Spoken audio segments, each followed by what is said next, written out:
எங்கே கருணை இயற்கையில் உள்ளதோ அங்கே விளங்கிய அருட்பெரும் சிவமே.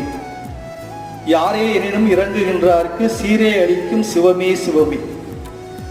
யாரெல்லாம் கருணை நெஞ்சோடு இருக்கின்றார்களோ, யாரெல்லாம் பிறர் படக்கூடிய துன்பங்களை கண்டு வருந்துகின்றார்களோ அங்கெல்லாம் சிவம் எழுந்தியிருக்கும் என்று மகான் வள்ளல் பெருமான் அருளிய அந்த வாக்கின்படி தான் இருக்கக்கூடிய இடமாக இருக்கட்டும் அல்லது எந்த இடமாக இருக்கட்டும், அந்த இடங்களில் எல்லாம் அன்னதானத்தை செய்து எல்லாம் வல்ல ஞானிகளின் நல்லாசியை பெற வேண்டும் என்று நமது ஓங்காரக்குடில் ஆசான் அவர்கள் ஒவ்வொரு நாளும் வலியுறுத்தி கொண்டே இருக்கின்றார்கள்.